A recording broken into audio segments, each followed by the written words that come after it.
Whoops, I turned that on. Okay, I can't turn it off. So, okay, so we might as well get started. It's time anyway. We'll go ahead and get started. We talked about this last time. Haight and Graham in 2007 came up with a new way of looking at moral ethics, and they came up with 5 different ways that people look at moral ethics. The first one is avoid harm. This is Haight right here, and this is Graham.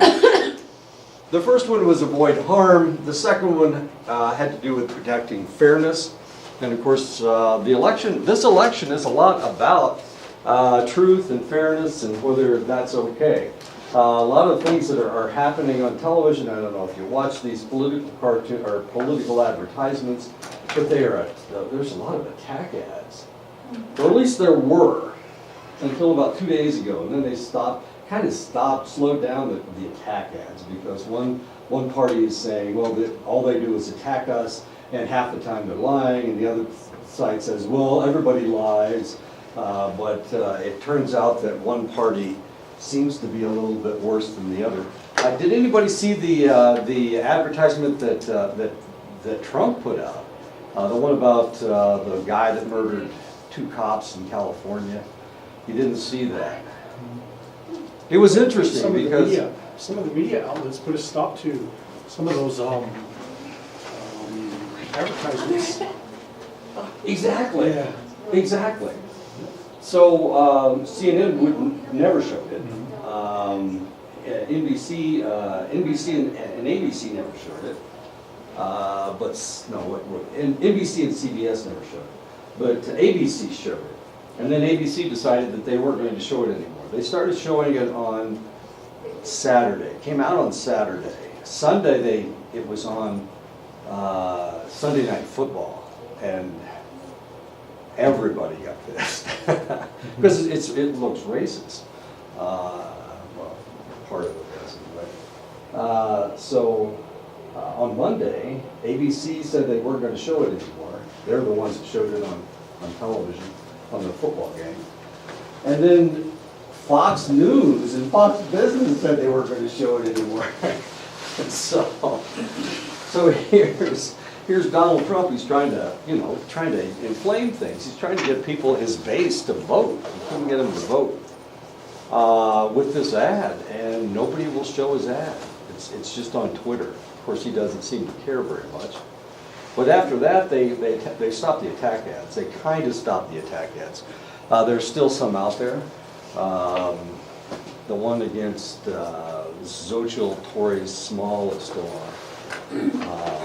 But it's the one that's run by the Republican Party.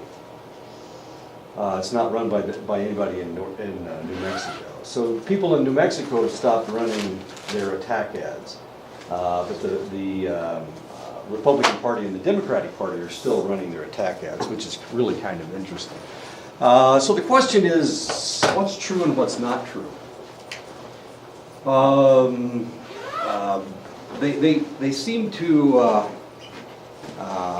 adhere to conspiracy theories.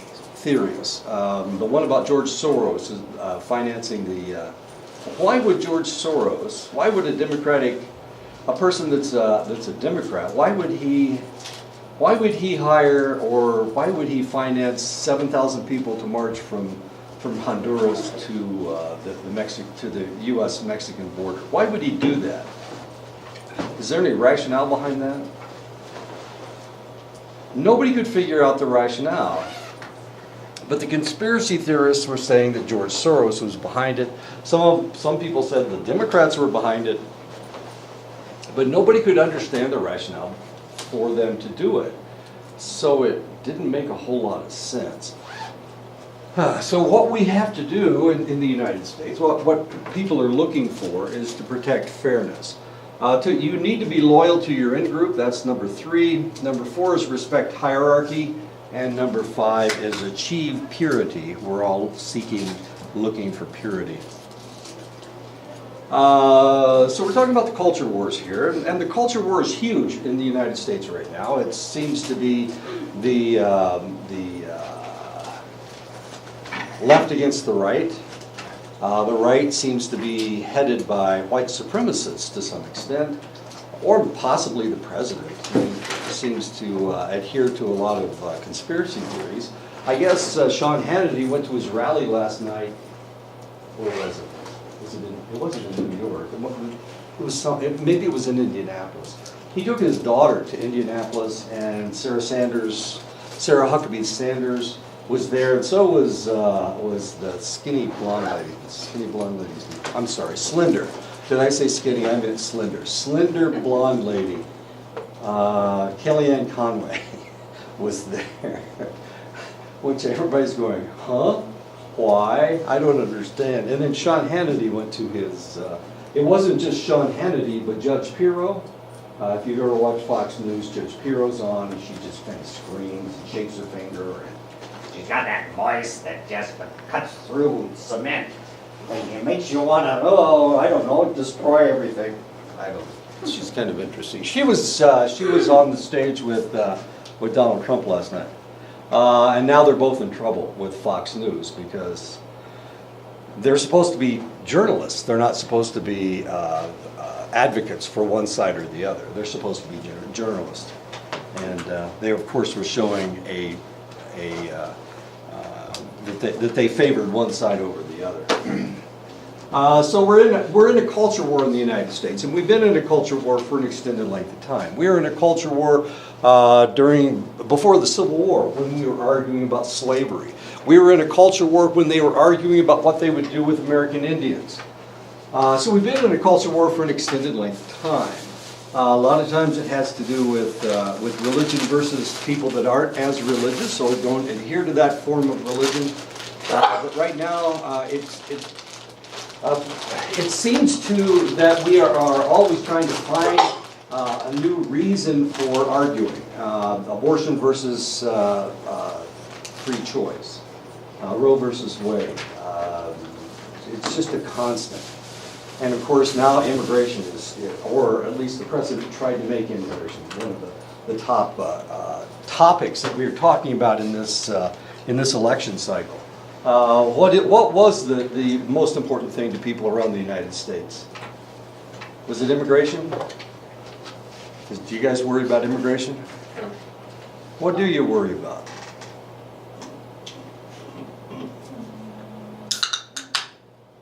Turned out to be health care. I know.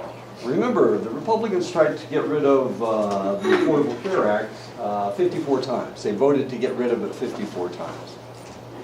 And they never could, of course. And then they finally did. They finally voted, the House finally voted to get rid of Obamacare. I'm sorry, but the Affordable Care Act. And then it went to the Senate, and you may remember, well, you probably don't, I was watching, it was 3 o'clock in the morning, well, it was 1 o'clock in the morning here. John McCain decided his vote, and he went up and he went like this, saying that he was not in favor of getting rid of Obamacare. So the Affordable Care Act survived by one vote, and it was the vote of the guy from Arizona. Now the reality is you guys all have IHS. So you probably really don't care about the Affordable Care Act. You won't need it unless you go off the reservation. And then you might potentially need it. But you probably don't really care. But a lot of people in the United States, they don't have health care. Well, of course, you guys in the military are the only ones that get free health care. As good as it is. It's also just as abysmally bad in the military as it is at IHS. I read what you guys say about IHS all the time. It's horrible. You never get the same doctor. The doctors aren't very knowledgeable. Sometimes you get foreign doctors and nobody can understand what they're saying, and the nurses can't even understand what they're talking about. Somebody wrote me a discussion about that. And it may have been Edison. I don't remember if it was his or not. And I understand exactly what you're talking about because we ran into the same thing when I was in the military. I mean, it's the same recruits are recruiting for IHS as are recruiting for the United States military. So we're in a culture war, and we've been in a culture war for an extended length of time. And part of that has to do with avoiding harm. People are sensitive to any behaviors that cause harm to others. And of course, this is the argument. Do we allow women to choose to have abortions, or do we make abortions illegal? That's the question. And of course, part of the Republican platform now is to protect all life, is how they say it. So the question is, will they do away with abortion? Of course, none of you were alive when abortion was illegal, but it was a different world back then when abortion was illegal. Women, in order to get an abortion, were doing strange things to get them. They would, of course, it was illegal. So if a doctor performed an abortion, he would be arrested. So there was just no way to do it, unless you did it under the table and in the back rooms, and of course people tried to abort their own fetuses, which was kind of ugly. Anyway, so avoid harm is one of the aspects, or one of the factors that Haidt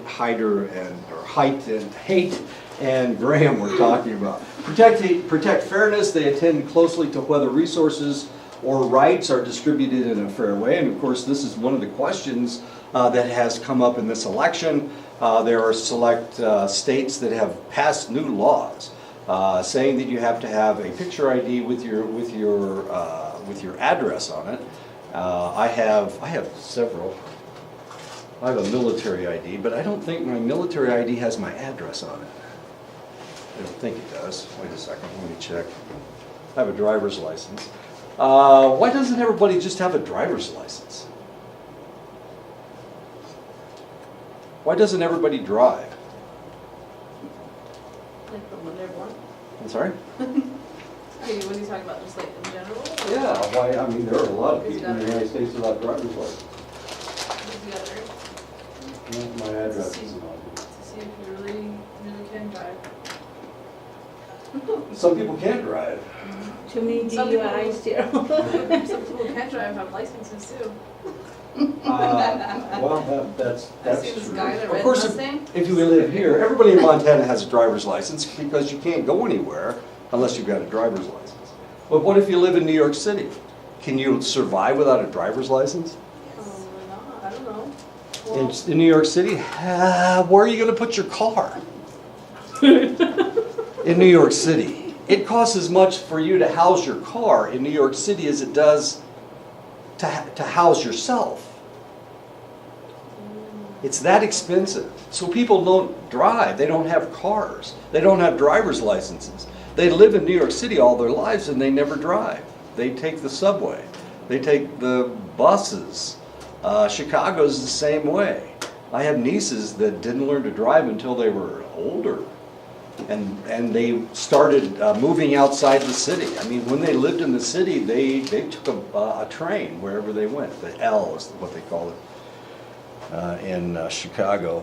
Los Angeles. Well, everybody has to have a car in Los Angeles. Anyway, so right now there are select states where you have to have a picture ID with your physical address on it. It can't be a post office box. And this was a problem up in North Dakota, because the Indian reservations don't have names to their streets, or if they do, they're not written down anywhere, and people don't have house numbers. That's Aunt Jewel's house. Okay. Unless they live in the NHA. And that's the problem. There's four reservations in North Dakota. And the question was, are these guys going to get to vote? That was a question. I mean, it's the only minority in North Dakota. They don't have any Hispanics up there. They don't have any African Americans up there. The only minorities they have are natives. And there's 4 reservations up there. So they don't have licenses. Is that what you're saying, majority of them? A lot of people don't have, only drive on the reservation. And you can do that. I mean, reservations are autonomous. So you can drive on the I mean, So will they just not issue them licenses that? they can get a license if they want to drive off the reservation, but there's a lot of people that don't.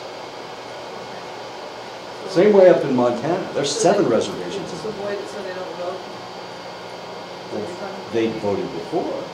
That's- They voted before, but they just passed a law that you had to have a picture ID with your physical address on it. So what they were trying to do, they were trying to stop the Indians from voting. Oh, wait a minute. So who do the Indians usually vote for in North Dakota? They usually vote Democrat. Yeah. Well, it supports minority rights. And Republicans try to take those rights away from people. At Fort Belknap, they had a letter signed by Bill Clinton. They had a letter signed by President Obama. They had nothing signed by either of the Bushes or Ronald Reagan. Or I know. Right, and it's because Republicans are always trying to take rights away, and the Democrats are always trying to expand people's rights, and they're trying to support these things. And you don't have to be a Democrat if you don't want to be. That's fine, but it just seems to be the way things work. So when they made this law, they knew that they were disenfranchising like half of the native population. Now we're talking about fairness here, protecting fairness. So the question was, is that a good law or is that a bad law? The idea was that the reason we need picture IDs with your physical address on it is because people cheat. They vote twice. And if nobody questions you and you don't have to show an ID and you don't write down your name, well, you could just vote like at every polling place in the state if you wanted to, couldn't you? It never happens. People don't do that. So they've come up with this idea that people cheat when they vote. There's a lot of cheating going on. If you remember the last election, Trump lost by over 3 million votes. That's a lot of votes. There were only 64 million people that voted. He lost by 3 million. But he won, of course, because of the Electoral College. But what did he say? He said that people told him, well, you lost by 3 million votes. He said, well, there are at least 3 million people that cheated. So I didn't lose at all. If we take out all the cheaters, then I actually won, is what he said. So he has this illusion that he actually won the popular vote. And if they had gotten rid of all the cheaters. So the Republicans have come up with this idea that there's a lot of cheaters out there. But the reality is, there aren't. There aren't. So they started disenfranchising people. So who did they start disenfranchising? Was it all the white people? No, hell no. It's all the minorities. And the same thing happened in Georgia. In Georgia right now, they have a governor's race between a white guy and a black woman. And they've thrown out 200,000 ballots. Because there's something wrong with the ballot. 200,000 of them. Well, as it turns out, 85% of those 200,000 ballots are from black people. So when we talk about fairness, I mean, this is one of the factors that we base our country on, but the reality is we may not be seeing a whole lot of fairness. And of course, we'll see what happens at the end of this election. We'll see what happens tonight. We'll see who wins tonight. There's a lot of strange stuff going on out there. Loyalty to your in-group. And of course, this is one of the aspects of voting as well. I mean, the people that are Trumpians, the people that are in favor of Donald Trump are very, very loyal to Donald Trump. If we look at Republicans, 89%, he has an 89% approval rate among Republicans. He has a 3% approval rate among Democrats. 3%. Nationally, he has a 39% approval rate. So there's a lot of people that don't like him. Remember the tax cut we just got last year? Remember the tax cut? Has anybody done their, well, no, you haven't done your taxes yet. Keeps claiming that we're all going to do much, much better on our taxes this year. Is that true? Well, if you're a billionaire or you're a corporation, you're going to do really, really, really well. Because most of the tax cuts were for those guys. It worked for us. One of the things that he floated like 3 weeks ago was that he was going to have a tax cut for the middle class. 10% across the board. He's going to cut your taxes 10% across the board. He said, he said he was going to do it before the election. But he couldn't do it before the election because Congress wasn't in session. I know. The only way you can get a tax cut is if Congress passes it. He couldn't just write into the law that we had a tax cut. So I don't know why he was even doing this. Anyway, so we have a lot of people that are loyal to their in-groups. I'm sure you're loyal. You're a loyal Native. You will vote for a Navajo before you'd vote for an, who else is out there? A Hopi, or a Zuni, or a Pima, right? You're loyal to your in-group. No matter how good she or he is, you'd still vote Navajo before you vote for any one of those guys, right? Or Apache, sure, okay. So you're loyal to your in-group. Would you vote for a Native? There's a Native that's running in New Mexico for Congress. And if she gets into Congress, she'll be the first Native American female to be in Congress. Huh? I thought it was Iowa. No, it's in New Mexico. What's her name? I can't think of her name. I see her advertisements from time to time. It's kind of cool too because she's not saying anything negative about her opponent. She just says what she's going to do, and she says she's going to fight for everybody. Because would you vote for a Native over a white guy or a black guy or an Asian person? Even if they were a really crappy Native person.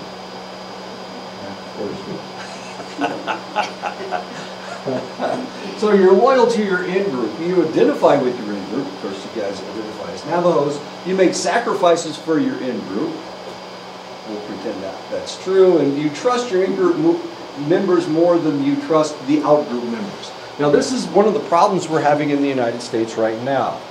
Because if you remember the rally in Charlottesville, the rally was for white supremacy. And of course, there were neo-Nazis there, and there were white supremacists there were white Aryan Nation people that were there. So according to these guys, if you're white, then you have to be loyal to your own group. And you're more loyal to that group than you are to an out-group.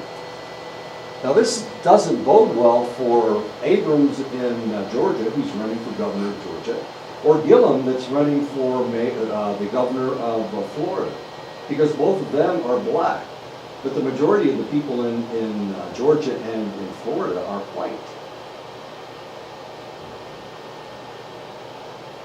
So potentially, if you vote the way that you're supposed to vote for your in-group, then they'll lose. But we'll see what happens. It looks like both of them are ahead right now. The polls say that they're ahead. I don't know if that means it. And those are both southern states. Respect hierarchy. People tend to respect hierarchy by admiring their superiors and believing subordinates need to act in accordance with the wishes of authority figures. And if you've ever been in the military, of course, or if you've ever had a job where you had to listen to what your boss said and then do what your boss said, I know, I try not to either. Of course, that's what you're supposed to do. You're supposed to respect hierarchy. You need to, we all seek to achieve purity, reflecting the ethic of divinity. People are motivated to achieve purity and are disgusted at the behaviors ruled by the carnal passions.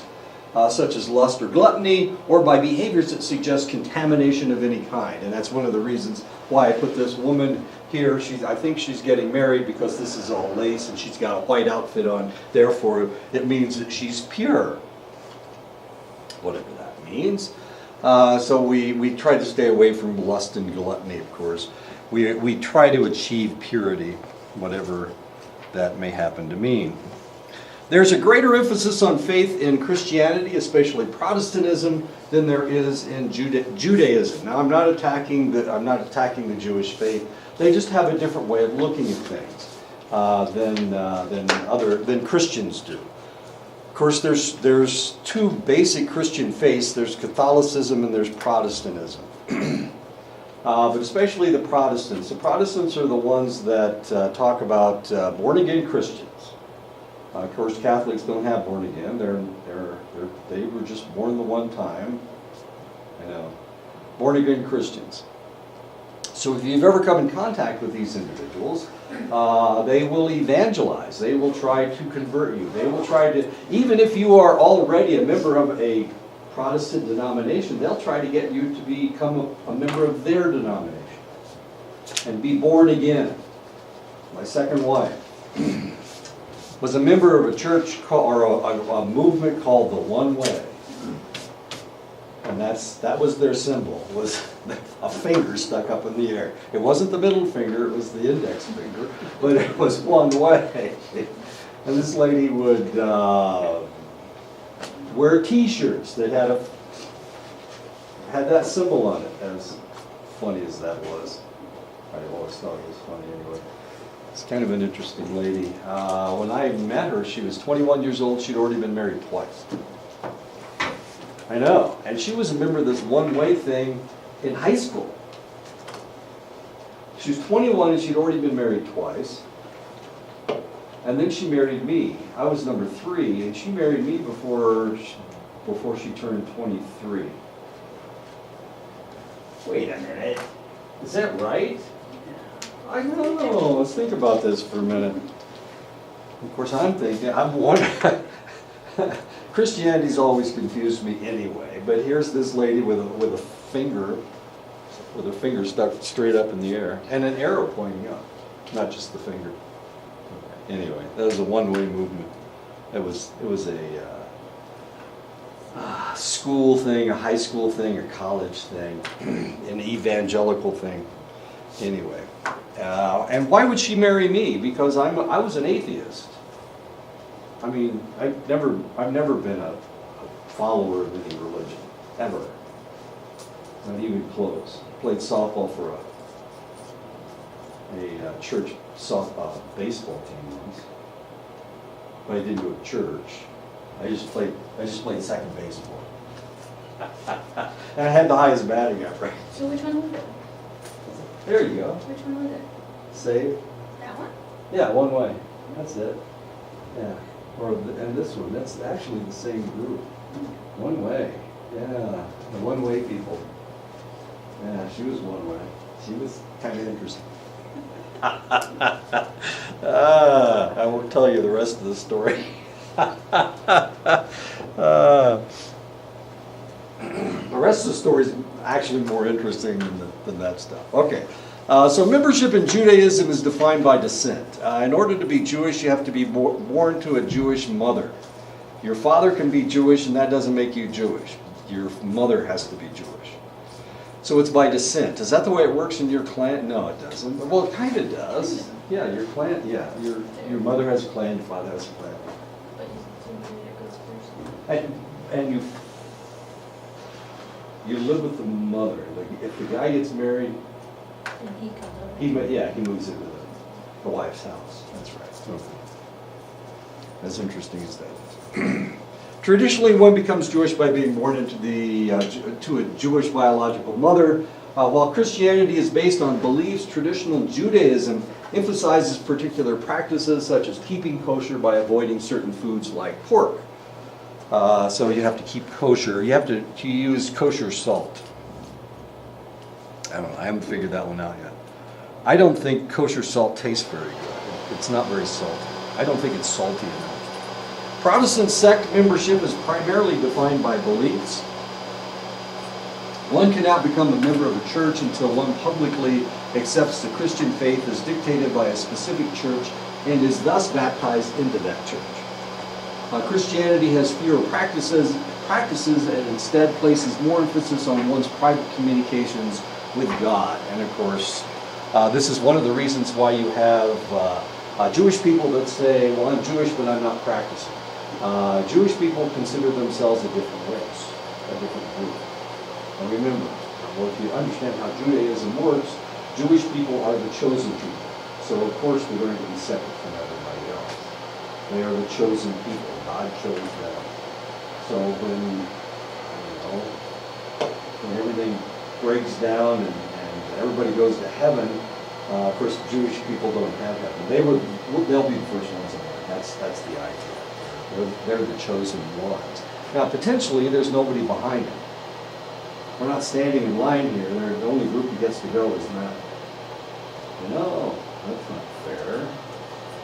You have to have a Jewish mother in order to get to go. This doesn't make any sense. Well, anyway, I'm not going to argue religion or who gets to go and who doesn't get to go. I had a friend that was Zoroastrian.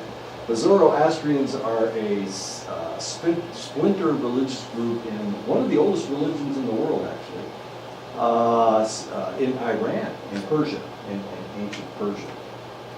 And according to them, if you're born into the faith, you can't leave it. I mean, you get to go. It's a done deal, and there's nothing you can do to mess it up.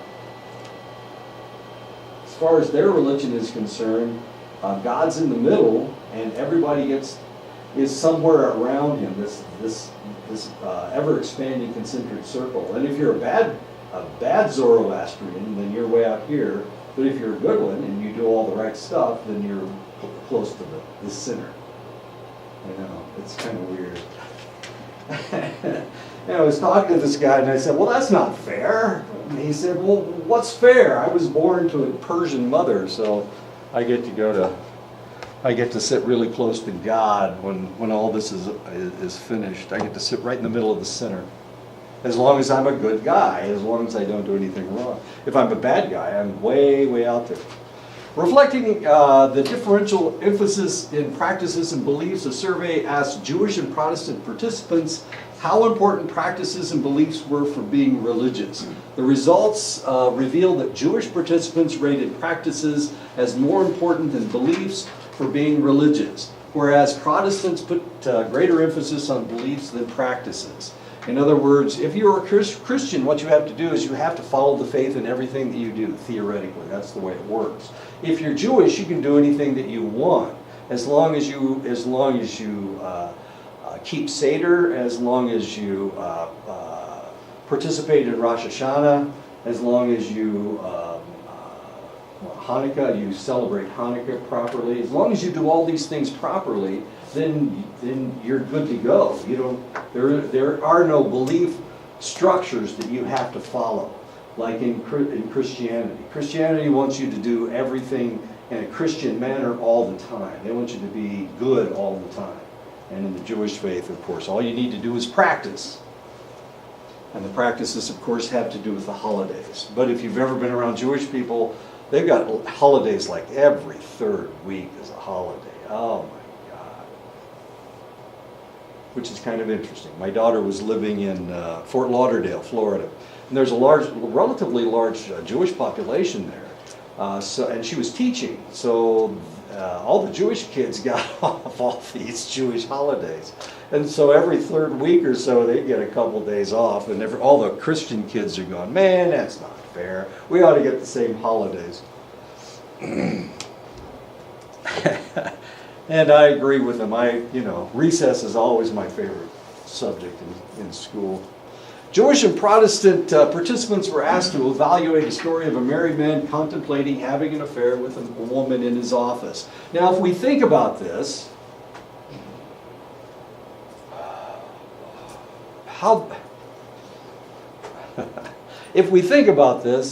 they shouldn't do it, right? They shouldn't do it. A man and a woman shouldn't have an affair, right? And not if they're married to other people, right? Or yes or no? They shouldn't have an affair.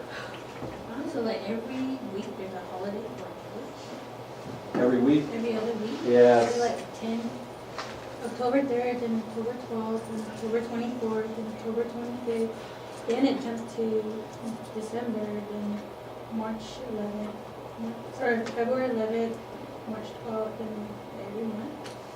Wow. It's really heavy in October. October, Yeah, November, October. December, yeah. Wow. Yeah. But see, they're in, they came out of Palestine. They came out of Israel, that section of the Middle East, where it's like they don't have winter, okay? So it's warm there all the time. But that was at the end of their fiscal year, kind of. So most of their holidays are right there in October, November, December. I know, my dog used to get pissed off. So what about the affair thing? What do you think? Is it good or bad? Affair. Bad. Bad. Does anybody think it's good? Do you think it's good? Okay, sure. Okay, so they asked the Jewish guy, they asked Jewish people, and they asked Protestants how they felt about affairs, and they gave them this scenario. And what they discovered was that Protestants didn't even want to, they thought even thinking about having an affair was evil. But the Jewish guys, they said, well, that's okay, as long as you didn't do it, then you're good. But the Protestants said, oh, no. You're just as equally bad if you think about having an affair as if you have the affair. Once upon a time, Jimmy Carter was running for president, and he gave a Playboy interview. This is when some people actually read Playboy instead of looked at the pictures. They don't have any naked pictures in Playboy anymore. I know everybody's shocked. Anyway, so he gave an interview for Playboy, and he said, sometimes I lust in my mind. And of course, all the Christians were going, oh my God, lusting in your mind is just as bad as actually doing it. And of course, Jimmy Carter had said that, so the Protestants weren't nearly as upset with him because he had admitted that he had sinned. This is what Protestants do. You admit when you sin. That's the way it works. And then you can go to God and ask Him for forgiveness if you sin. So this is a sin that he had. But the Jewish participants are going, well, it's no big deal. You didn't do anything, so who cares? That's what the Jewish people say. So it has to do with practice. The Protestants have to do with belief. Okay, that's the difference between the Jewish and the Protestant faith. Distributing resources, you can distribute resources by the principle of need, which dictates that resources are directed to those who need them the most. So the principle of need is one way of giving out resources, or you can give everybody the same thing, and that's known as the principle of equality. So it either has to do with need or it has to do with equality. Now this is part of the culture war in the United States. There are some people that say, hey, it's not fair that those people are getting food stamps. It's not fair that they get welfare. I don't get any welfare, and I have to work for my money. They take my tax dollars, and they give all that stuff free to all those people. That's not right. Everybody should get the same thing. So we have this argument going on in the United States where one side thinks that everybody should get the same thing, and the other side thinks that the people that need it should get the most. Now guess which side thinks that everybody should get the same thing? This is a little strange. Remember that big tax cut that all the really wealthy people just got? They got a huge tax cut. It's huge. I know. We're going to have $1 trillion shortfall this year because they're not paying nearly as many taxes as they used to pay. This is the kind of taxes they want. They want some equal taxes. They want everybody to have to pay the same amount. Okay. So I've got $1 million, and Arlene has $10,000. So they want a 10% tax on everybody. So you have to pay 10%. So you have to pay $1,000, and I have to pay $100,000. Okay. Now, I've still got $900,000. So I'm going to be okay. Now you've only got $9,000. How are you going to make your car payment? How are you going to make your house payment? How are you going to buy groceries? I don't have to worry about it because I've got a $300,000 car and I pay cash for it. Because I make $900,000. I mean, I make $1 million a year, and I only have to pay $100,000 in taxes. Is that fair, or should you pay less taxes than I do? Maybe I should pay more taxes because I've got lots of money. I've got $1 million. So maybe I should pay more because I can afford more, right? Well, see, that's not right though. See, that's principle of need. So you don't have to pay any taxes, and I have to pay $250,000. I lose a quarter of my income. Is that fair? Most rich people think it's okay, or at least most Democratic rich people think it's okay.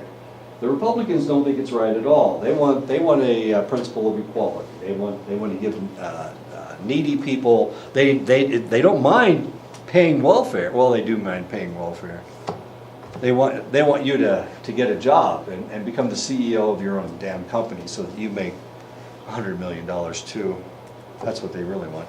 The principle of equity states that resources are distributed based on an individual's contributions. The more an individual produces, the more resources they receive. Once upon a time, I worked in a factory. It was an automotive pumps and parts factory, Warner Machine.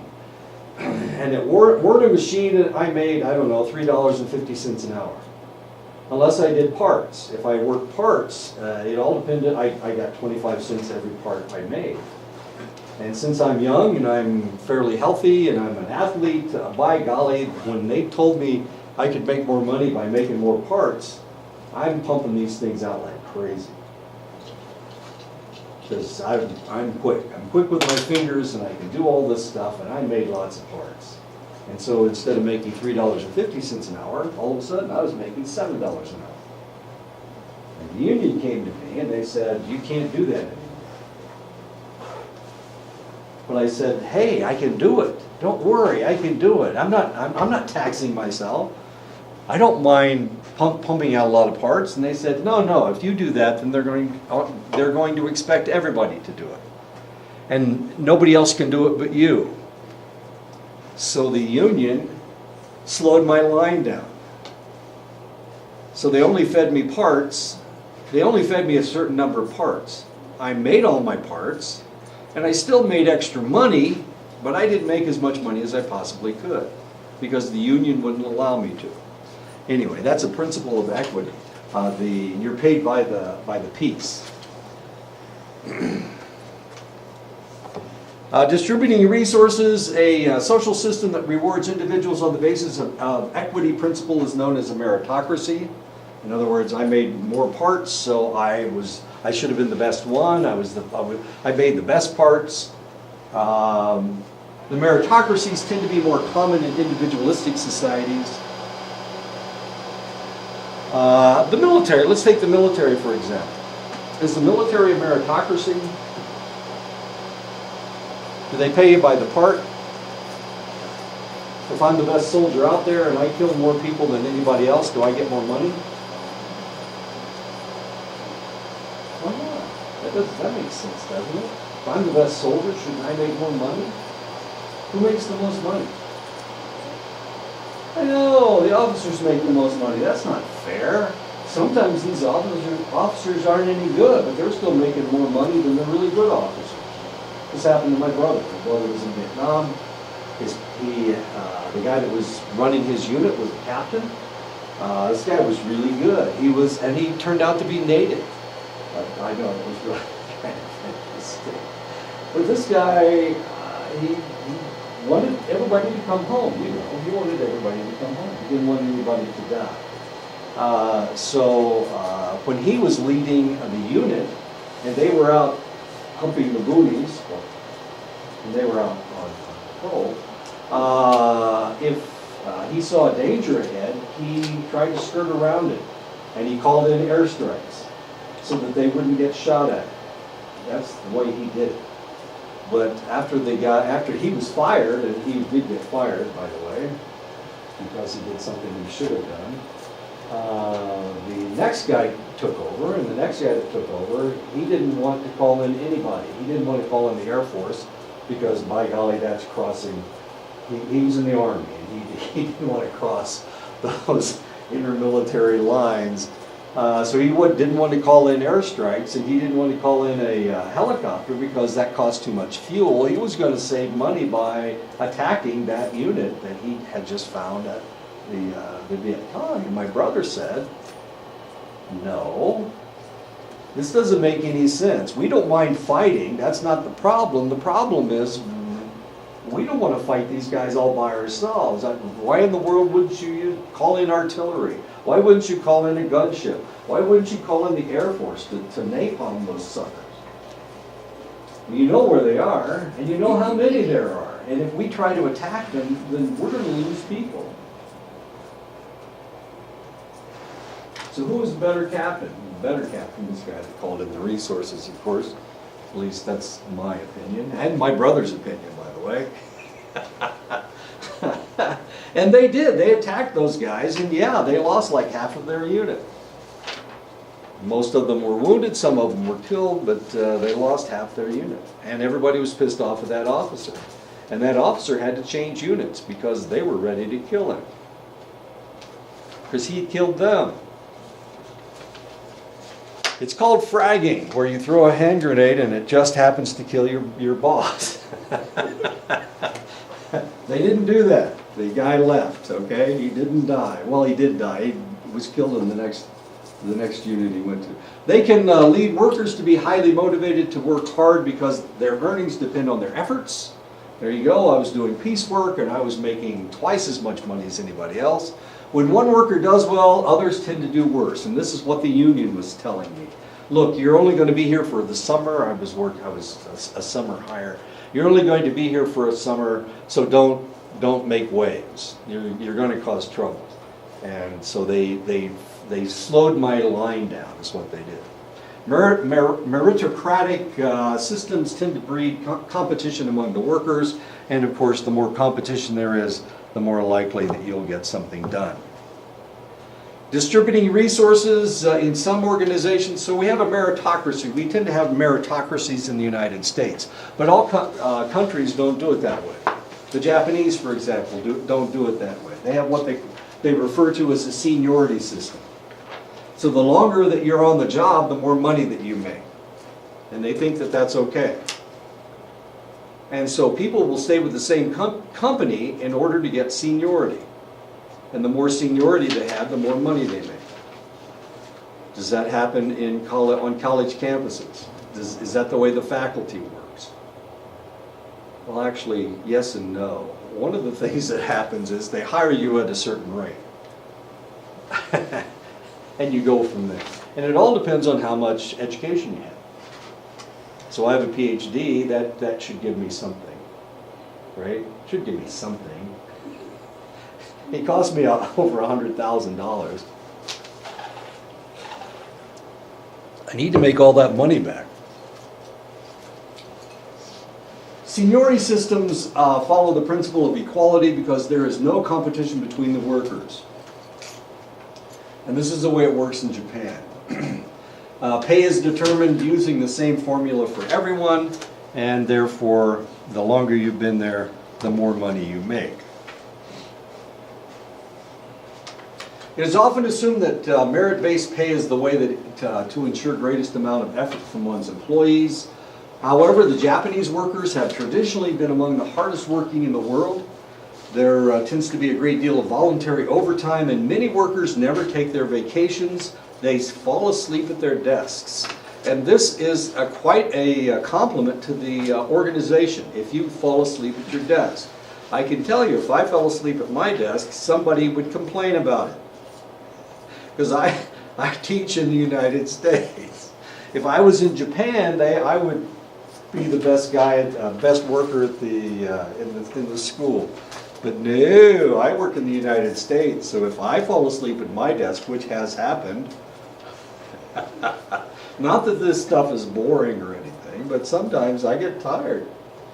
Japanese companies tend to have more seniority-based pay than American organizations. Sometimes people will die at their desks in Japan, and they are honored by their organizations as someone who worked themselves to death for the organization.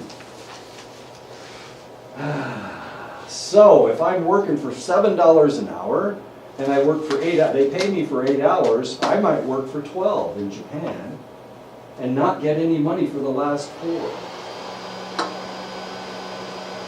That's kind of like the military. In the military, you belong to them 24/7. But usually you have an 8-hour shift or a 12-hour shift. Right? That's the way it works anyway. But if you work overtime, then you're kind of a sap. S-A-P, sap. Okay. You're kind of a sap because you didn't have to do it. So one time I was working. I was working in the laboratory, and we had a guy that came in with a bleeding ulcer. He was an alcoholic, and he had a bleeding ulcer.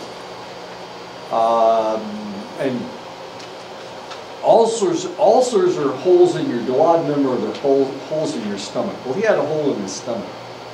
And so every time his stomach would distend, because he's bleeding into there, every time he took a drink, this is how smart the guy was, every time he took a drink, he would open that ulcer up. I don't know if you've ever tried to put alcohol on a wound, but it makes it bleed more. We all know that. I mean, it's obvious. You can just pour water, or you can pour alcohol on it, and it'll just start gushing blood. That's the way it works. So this guy decided, hey Joe, this guy decided that he was going to go out for a drink, and he has a bleeding ulcer. So he did, and he went on a bender. And so his gut starts expanding. Well, he's bleeding into his stomach. And finally, of course, it comes up. You can't hold blood on your stomach. It has to come up. And that's what happened. So it came up, and it scared everybody because he's got blood dripping all over the place. So they take him to the hospital, and they put him in ICU. And they realized, oh my goodness, we can't stop this hemorrhaging. He's drinking vodka. Well, he was. He's not drinking vodka now. Now he's dying because he's bleeding to death. So I was working in the laboratory, and I had to cross-match his blood. So I started cross-matching blood. I cross-matched him for type specific, which makes sense. I mean, you're supposed to do that. You're only supposed to give him type specific. So we started pumping blood into this guy, and he's just bleeding like crazy.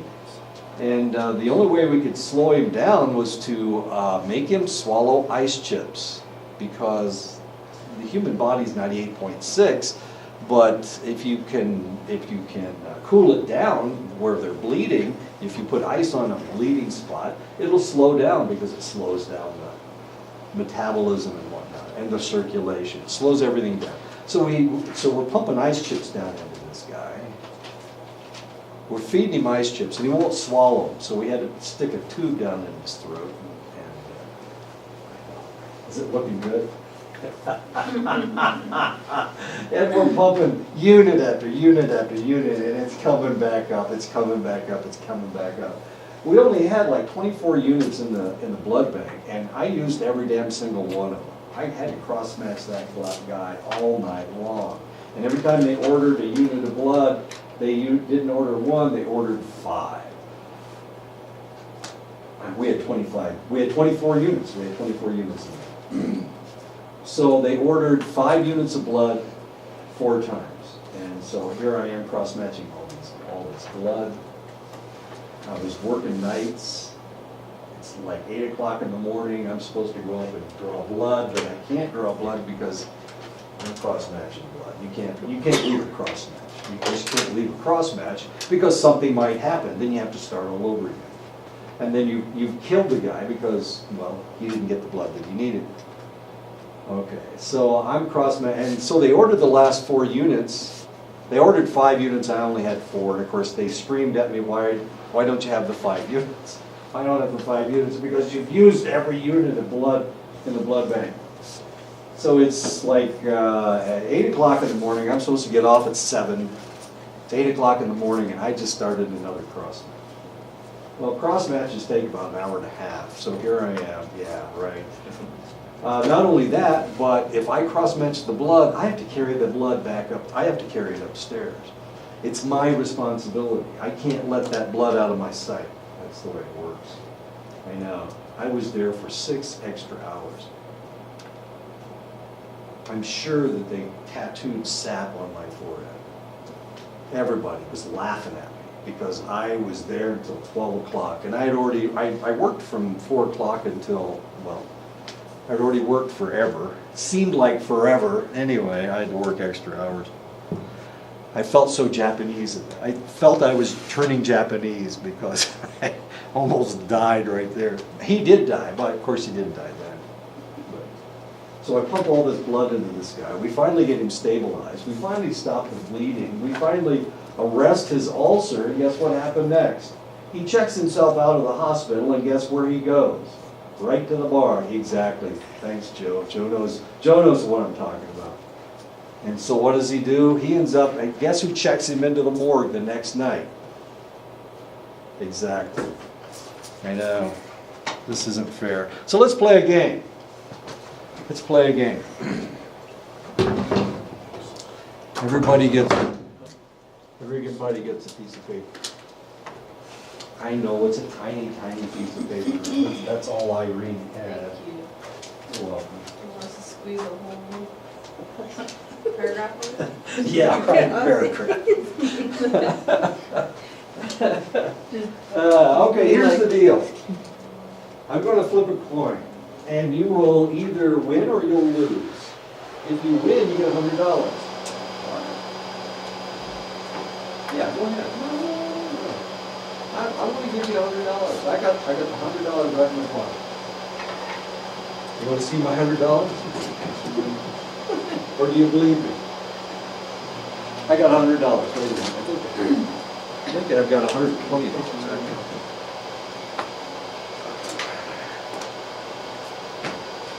1, 2, 3, 4, 5. 5 20s.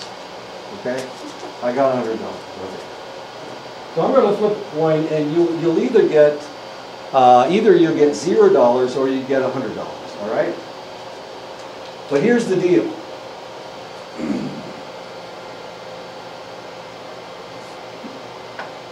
Have you ever donated something to an organization? Have you ever given money to an organization? Have you done that? Okay. But you didn't know who got the money, or whatever you did. Have you ever donated money? Have you ever donated money? You're talking about like a tithe? Yeah. Nothing too extreme. Have you ever given anybody any money? Have you ever donated money to an organization? Like Red Cross or, have you ever done that? No? That's fine. Joe, have you ever donated money to an organization? No? Just yourself? Edison, you've given money to an organization. Carolyn's okay. All right. Do you know where the money went? Do you know who got that money? I have no idea. You just gave money. So you don't know if it went to the right person or the wrong person. Did you care? Did it make you feel good, or did you feel like somebody stole your money right out of your pocket? Did it make you feel good? Okay, that's great. All right, so right down there, heads or tails? Heads or tails? Ready? Oh, there's another deal. I'm going to give you $100, but you can donate as much of that money as you want to somebody else. But you don't know who they are, and they'll never know that you gave them the money. All right? All right, you ready? Heads or tails? Are you ready? Whoops, I can't see it. It's a tail. How many tails did I have? 1, 2, 2 tails, that's it? Okay, you can give as much of that $100 to somebody else as you want. You don't know who they are, or you can keep the whole 100. What do you want to do? You're going to keep it all? Did you get tails? Yeah, Okay. I'll donate 50 back to you. I'm sorry? I'll donate 50 back to you. To me? I'll give 50 to the Okay. college. Okay, let's do it again. You can change your heads to tails or tails to heads or whatever you want. You ready? Let's do it one more time. It's heads. Heads this time. How many people won? Joe again, of course. Okay. You want to keep the $100? You want to donate some of it to somebody else? I would donate. Donate how much? You don't know? As much as you want. 75. 55? 75. 75. 75 to somebody else. So you keep 25 and somebody else gets $75. But you don't know who that person is. Did you win? You're going to keep it all or Donate half half of it. of it? Keep it? I'll donate $2 to 50 people. $2 to 50 people, okay. So you still got $100. Did anybody else win? Did you guys get blown away again? Okay, I got this. okay. You're going to keep it? Or donate? Actually, I'll probably make a profit off of it first, then donate the rest of the 100 back. So how much, you didn't put any money into this, so this is all free money as far as you're concerned. So how much money are you going to donate? Oh, about 1%. Just kidding. $1, okay. I'm just kidding. How much are you going to donate? You can keep it all if you want. No. It's about 50%. 50? $50? Tyrone, what do you think? I'm sorry? 40. 40? Okay, interesting. All right, there you go. This is a game that they play, as the social scientists play. This is really kind of interesting, because here we are, we're psychologists, right? I mean, that's why we're taking classes in psychology. They play this game in all kinds of disciplines. So it's interesting when the economists play, because they think you should keep it all, just like Joe did. Except you donated the second $100. Okay, that was nice of you. Thank you very much. This is known as the dictator game. And there are various outcomes. Economic theory dictates that the rational person will give their invisible partner nothing, because they will never know that who you are, and you don't stand to gain anything from it.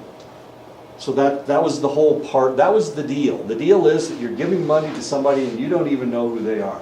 It's kind of like taxes. You don't know where your money's going, except, of course, we have an idea where our money is going.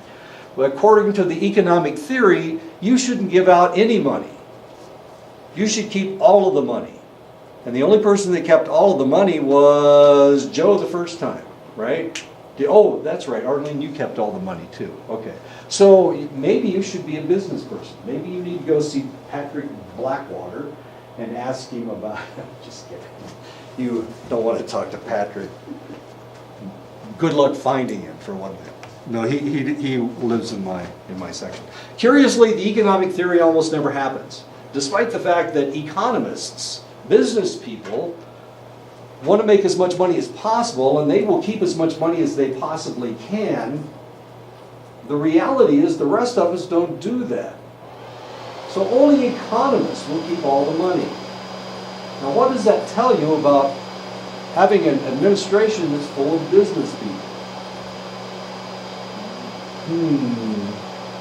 Maybe these aren't the best people to allow into politics. Just a thought, just a thought. People around the world feel that keeping all the money for themselves is not right, and it just seems fair to give the other person some money. The most common decision that people made was a 50-50 split. So they're giving $50 away out of the $50 that they made. So if you won the lottery and you made $300 million, you realized $300 million, would you give $150 million away? Probably the more money you get, like, the more you're going to keep. Isn't that weird? So the richer you are, the less money you want to give away. Bill Gates is worth what, $28 billion? And he gives away $2 or $3 billion a year. That means he keeps $25 billion. But he's a very generous man. He gives away a lot of money. But compared to what he has, it's not very much money at all. As confusing as that is. Okay. When economists found that even Western college students were making irrational decisions in the dictator game by giving away money that would benefit them, they sought an explanation. And of course, I can't see what time it is. This did not fit any economic models that they had ever developed. So they didn't understand this. We've got a president that's a businessman. He's not only a businessman, but evidently he started out with $100 million. Seed money from his dad. And he's theoretically worth, what, $7 billion? Did he go bankrupt like 2 times? He's gone bankrupt a bunch of times. But he's able to borrow money from banks. Some of those banks are not American banks, but we won't go into that. We won't even worry about that. But the thing is that this guy is the president of the United States. And business people are economists. And economists don't understand why you're even giving any money away. They want you to keep it all. They think that you should keep it all. That's how their theory works.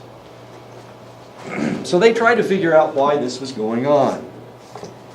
A surprise to everyone, people in the United States averaged the highest amount of money to the invisible partner in the dictator game. Now, people think of white Americans, or Americans, all Americans, but especially white Americans, as very greedy people. We are greedy people. But the reality is, we gave more, as Americans, we gave more money away than any other group. $47 out of $100. As confusing as that is. And the economists are still confused.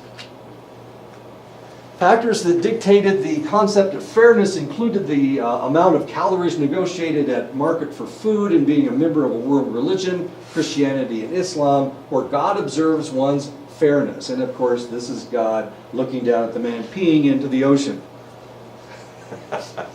The reality is all the fish pee all the time.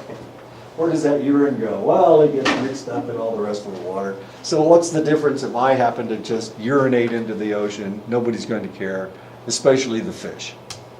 But God will care, of course. As you can see, he's pretty pissed off. So what happens? Okay, so let's pretend I don't pee into the ocean. Instead, I run back to my condominium on the beach and urinate in the toilet and then flush it. What happens to that? What happens to that water then? It's probably dumped right into the oceans.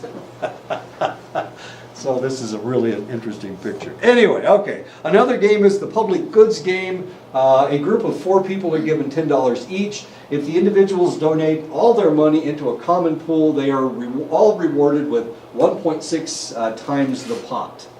Or $64, and each person gets $16. So if everybody keeps donating, we all make money. But that's not the way it works. However, if one person holds their $10 out, the pot only ends up with $48, and they will each get $12. So everybody still makes money, but I make more money. So if I keep my $10 out, now I've got more money. I've got $10 plus $22. Okay, there you go. So I can make money by not putting any money in. And I can make more money that way. So what do? Do you keep putting your money into the common pot? Or do you hold the money out so that you make more money? What do you do? What do you do? You're going to give the money to the common good? Or are you going to make more money? Do you want to make more money, or do you want to... So you're going to keep your money out. What do? You're going to hold? You're going to keep your money. You're the one that kept the whole $100. Now we got a problem at this table. We got a real serious problem. Are you going to keep the money or are you going to hold it out? I think I'm gonna do it. So you don't put any money in the common pot either. Are you going to keep your money or are you going to hold it out? I'm gonna keep it. You crazy? Okay. You really think I would don't get rid of a whole $100 to a person? Well, now it's only $10. But if you all put all the money in there, you would each get $16 out. So instead of having $10, you'd have $16. Now you've got $10 plus $0 because all of you held out all your money. Before you were getting $26, or before you were getting $16. Now you've just got $10. Unless the other person is my mother. Thank you very much. Now you're not making any money at all. Nobody's making any. Why, you got the $10. Before you were getting $16. Where was the extra $6 coming from? Evidently it was coming from taxes or something. Or me, I don't know where the money was coming from. Okay, so if you hold the money out, if you hold your money out, you get $22. If everybody else puts their money in. But of course, none of you put your money in. So nobody's making any money at all. And you've all only got your $10. As interesting as that is. As the number of rounds increased, the researchers found that the group made less and less money because the temptation to be a free rider was just too great. Because of this, the researchers decided to add a new factor to the game. So now, if you're a free rider, you can punish them. As much fun as that is, the player would now pay $1 of their own money and have one of the free riders forfeit $3. So now we can punish the bad guys. But all of you are bad guys, so who are we going to punish? The players seem perfectly willing to pay their own money to get another player punished. The researchers found that with the punishment rule, cooperation increased quite dramatically and remained stable across time. So if we punish Arlene, because Arlene's the first one to do this, she's the one that kept the whole $100. So if we all punish Arlene, if all of you pay $1, then she's got to pay $9. Now instead of making the $10, she's been punished by everybody taking $3 away. And that $3, of course, goes into the pot. I didn't mean to punish you. We can punish somebody else if you'd rather. Yeah, no, that's not going to happen. So this is really kind of interesting. Before everybody was making money. We were all making $16 if we put our $10 into the pot. We were all making $1.6. But if one person held out, then now all of a sudden she's making $22 and everybody else is only making $12. And if two people kept out their money, then now people are losing money. Everybody's only getting $5. So they're putting $10 in and only getting $5 out. Does this sound like a Ponzi scheme? It's pretty close to a Ponzi scheme. The researchers proposed that a key factor that allowed human cooperation to evolve was people's willingness to engage in this kind of altruistic punishment. And that's actually what we see. So putting somebody in the stocks for being adulterous or whatever, they were being punished. And this is known as altruistic punishment because the entire community agreed on what was going to happen.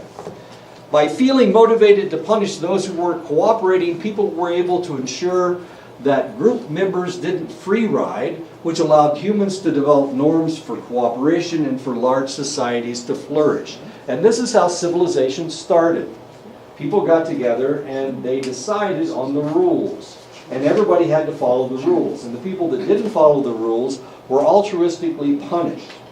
Sometimes they were put to death. Sometimes they were shunned. Sometimes they were sent out of the community. Sometimes they were shunned.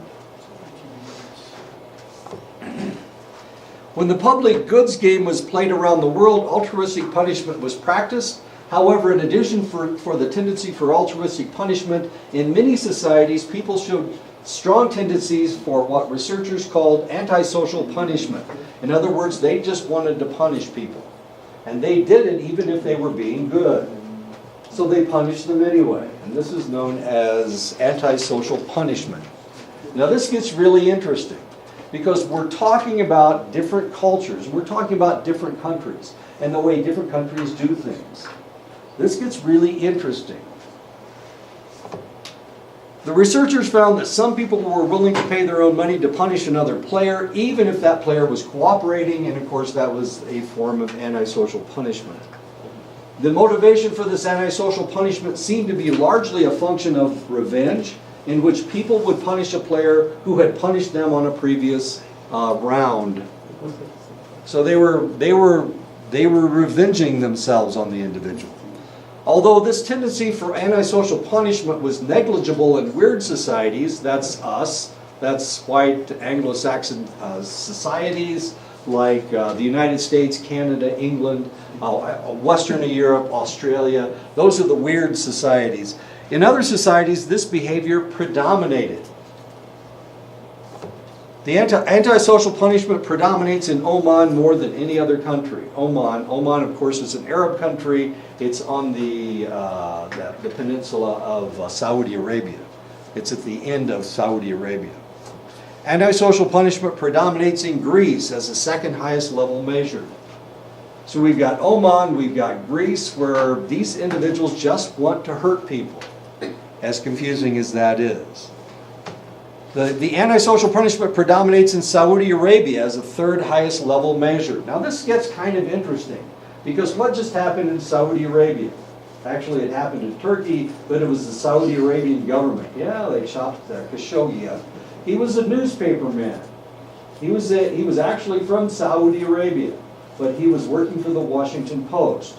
He went into the embassy in Ankara, which is the capital of Turkey, and they not only killed him, they chopped him into little pieces. And they shipped him out in chunks. As confusing as that is. Now his children want his body back. As confusing as that is. Now this is Saudi Arabia. Saudi Arabia is one of our allies. And we don't know what to do with these guys. Do we understand how the Saudi Arabians think? We don't do the antisocial punishment thing. Americans don't do that kind of thing. So our morality is completely different from theirs. So what's going to happen next with the Saudi Arabians? Do we understand them? Should we think of them as having a mindset that is very similar to our own? Do they have a mindset that's the same as ours? And the answer is obviously no. So maybe we should deal differently with the Saudi Arabians. Guess who's number 4? Number 4 is Russia. Now in the last election, in 2016, in the last election, the Russians interfered with our election. Donald Trump doesn't want to do anything with these guys. He wants to leave them alone. He says Putin's a good guy. He could do business with Vladimir Putin. That's what he says. But the Russians don't have the same mindset that we do. They want to punish people. Now what in the world did we ever do to the Russians to need to be punished? What the hell have we done? Did we shoot them? Did we bomb them? We didn't do it. Well, we did, but we didn't really do it. We threatened to do it. So what did we do to the Russians? Why are they so pissed off at us? Why should they try to punish us by interfering with our election? Maybe they're interfering right now. They put propaganda on the social media sources.